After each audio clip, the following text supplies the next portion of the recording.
Salut, c'est Zaba et commençons tout de suite par le numéro 8, guerre nucléaire antique. Au début des années 20, des archéologues pakistanais ont fait une découverte révolutionnaire, les villes en ruine de Mohenjo-Daro et d'Harappa. Ces villes étaient au cœur de la civilisation de la vallée de l'Indus, florissante il y a 4000 ans. La vallée de l'Indus était remarquablement avancée, rivalisant avec l'Égypte et la Mésopotamie antique. Ces villes présentaient une planification urbaine très sophistiquée et des équipements comparables à la grandeur des villes égyptiennes. Ils disposaient même de salles de bain avec toilettes, un système efficace d'évacuation des eaux usées et des citernes pour l'eau potable faisaient partie de leurs merveilles. Et Mohenjo-Daro, en particulier, se distinguait par ses bains publics géants perchés sur une citadelle élevée, offrant une vue imprenable sur les toits de la ville. Construites à partir de briques, de mortiers et de matériaux provenant du désert environnant, ces villes étaient de véritables merveilles d'ingénierie et d'architecture. Cependant, durant les années 1950, Sir Mortimer Wheeler, un des archéologues travaillant sur le site de Mohenjo-Daro, a proposé une théorie très sinistre pour expliquer la fin très violente de la civilisation. Selon ces théories, la civilisation de l'Indus a été victime d'une invasion indo-aryenne qui l'aurait anéanti au cours du deuxième millénaire avant notre ère. Et les corps disséminés dans la ville semblent accréditer la thèse du massacre. D'autres ont suggéré que le choléra, les crues soudaines ou les famines étaient des causes potentielles. Cependant, une théorie très intrigante est apparue, celle d'une explosion massive. Le chercheur indien et britannique David Davenport, après une décennie d'études des écritures hindoues, a présenté des preuves dans son livre Atomic Destruction in 2000 BC, destruction atomique en 2000 avant notre ère. Des objets fusionnés par une chaleur intense atteignant les 1482 degrés Celsius ont éveillé les soupçons. Une zone d'explosion avec des briques fondues laissait supposer une poussée de chaleur qui ne provenait ni d'un volcan, car il n'y en a pas, ni d'une météorite, car il n'y a pas d'impact, et selon lui, la seule explication possible est une guerre nucléaire. Pour certains, cette théorie établit un parallèle avec l'ancienne épopée hindoue, le Mahabharata, qui décrit ce qui pourrait être interprété comme une arme nucléaire, un éclair de fer réduisant en cendres une race entière. Mais l'origine et le détenteur d'une telle arme restent un mystère, tout comme l'origine du feu qui a fusionné les roches et les briques de Mohenjo-Daro. Numéro 7. Les têtes de pierre du mont Nemrut.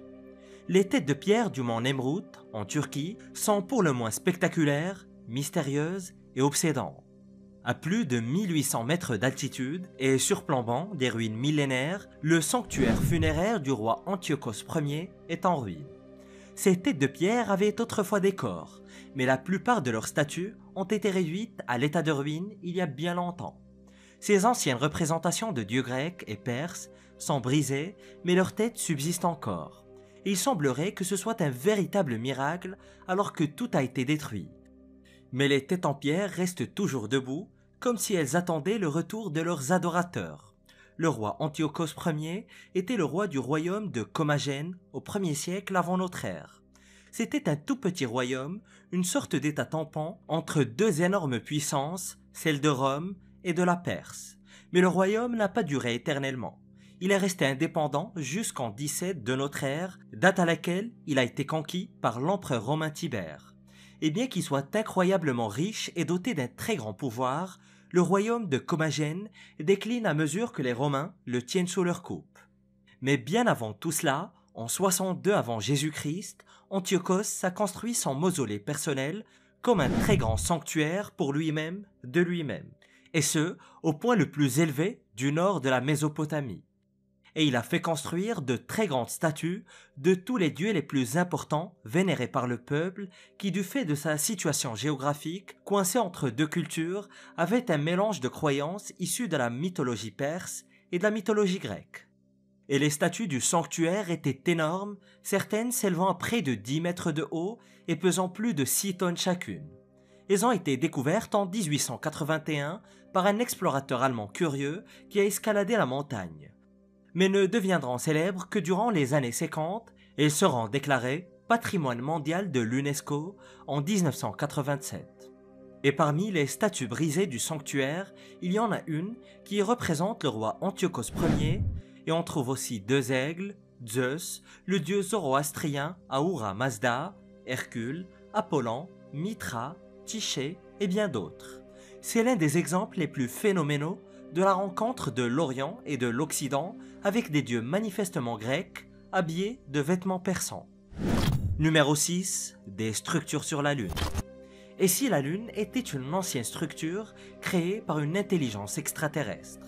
C'est la question que se sont réellement posée des scientifiques soviétiques dans les années 70. Mikhail Vazin et Alexander Sherbakov ont publié un article discutant de la possibilité que la Lune ait été créée par des créatures extraterrestres ou au moins par une intelligence extraterrestre. Ces scientifiques ont avancé un argument très étrange et controversé pour étayer leur théorie. Ils suggèrent que des machines massives ont été utilisées pour faire fondre la roche à l'intérieur de la Lune, formant des tunnels souterrains et poussant des déchets fondus vers la surface. La Lune était alors préservée par une coquille inférieure faite de métal lunaire. En tout cas, c'est leur théorie. Et selon cette même théorie, l'intelligence extraterrestre aurait transformé la Lune en une sorte de vaisseau métallique dont l'intérieur est creusé et dont la surface rocheuse extérieure ressemble exactement à celle d'une roche spatiale. Ils seraient ensuite montés dans leur vaisseau, l'auraient conduit à travers l'univers et l'auraient placé en orbite autour de la Terre. Et certes, cette idée semble complètement folle, mais elle a été proposée par deux éminents scientifiques de l'Académie soviétique des sciences. Ils étaient au moins quelque peu intrigués par la possibilité que la Lune soit une création artificielle d'une intelligence étrangère à la Terre. Bien sûr, ils n'ont pas pu prouver grand-chose avec leur étude, mais nous savons que l'idée n'a jamais été abandonnée. La NASA publie de nombreuses photographies de la Lune, et à chaque fois, les gens pensent qu'ils ont aperçu ce qui semble être des structures cachées, masquées par le terrain rocailleux. Et l'une de ces structures a été découverte à l'intérieur du cratère Cabeus. Il s'agirait d'une structure rectangulaire qui ressemblerait exactement à ce que l'on pourrait attendre d'une base lunaire. Et la NASA n'a jamais confirmé aucune de ces théories et aucune structure ancienne officielle n'a jamais été découverte sur la Lune. D'un point de vue scientifique, la Lune n'est pas creuse et n'est pas une création extraterrestre. Mais pour certains, il est évident que c'est toujours amusant de le penser. Numéro 5. Biface. Il y a environ 300 000 ans, dans l'Europe préhistorique, on utilisait un biface géant, une sorte de hache à main qui servait à découper les proies en morceaux et à transformer la chair. Et toute une collection de ces anciennes haches à main au biface a été découverte à Puerto Mayor, en Espagne. Et des analyses en laboratoire ont déjà prouvé que ces outils surdimensionnés étaient utilisés pour traiter des matériaux durs, comme le bois, et pour travailler les carcasses d'animaux. Mais ces outils en particulier sont très inhabituels, car ils sont environ 2 fois plus grands que la plupart des bifaces utilisés par les premiers Homo sapiens et nettement plus grands que les outils utilisés par les Néandertaliens. Chris Lepre, de l'université Rogers, suggère que les personnes qui utilisaient ces haches à main préhistoriques étaient appelées Homo sapiens archaïques.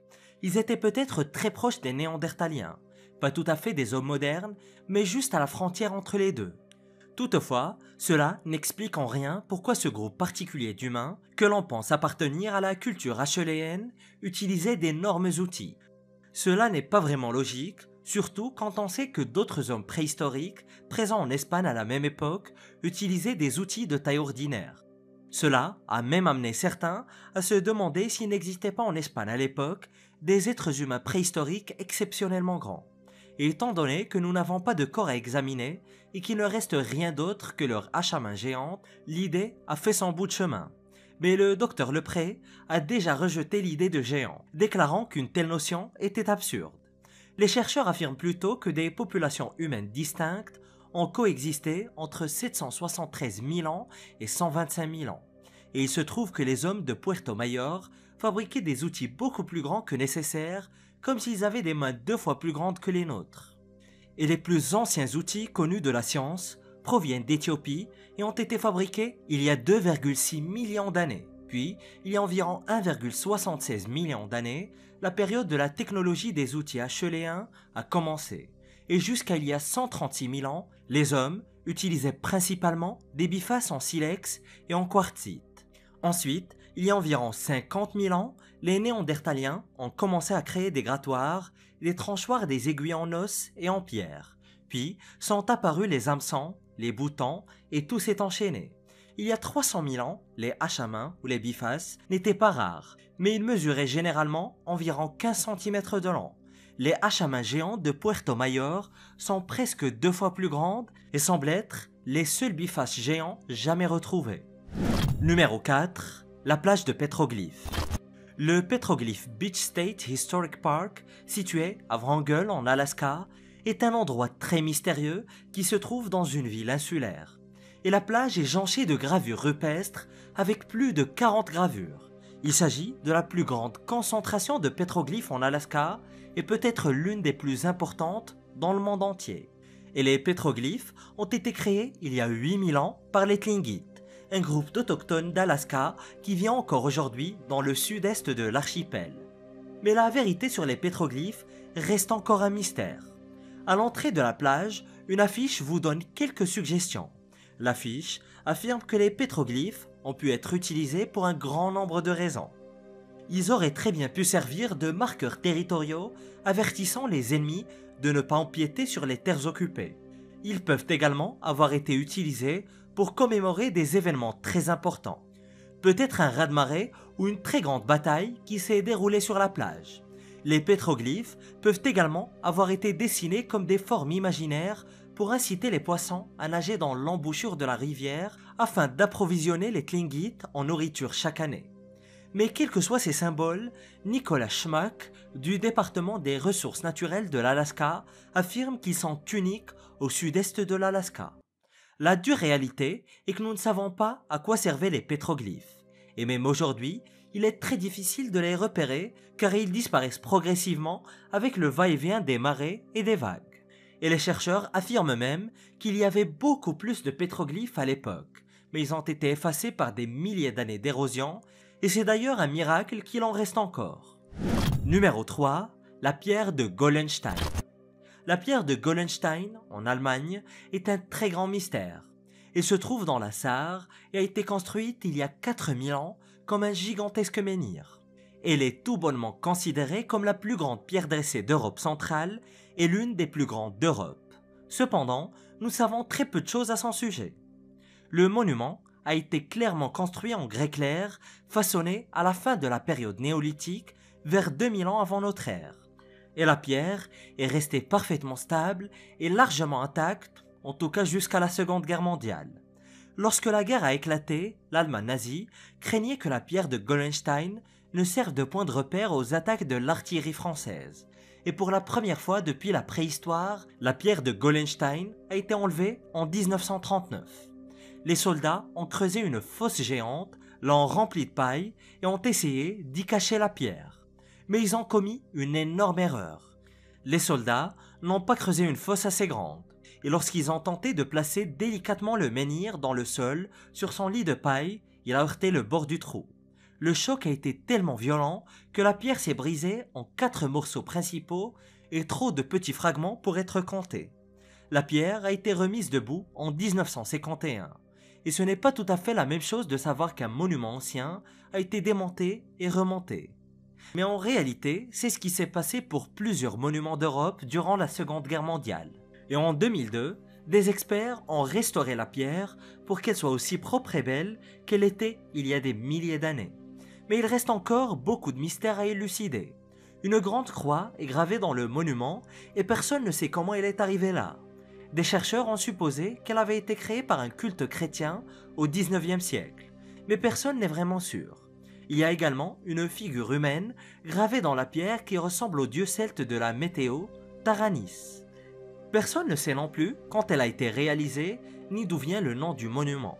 Les archives historiques montrent que dans les années 1500, la pierre portait déjà le même nom, mais rien d'autre n'a jamais été écrit. Nous n'avons donc aucune idée sur l'origine de ce nom.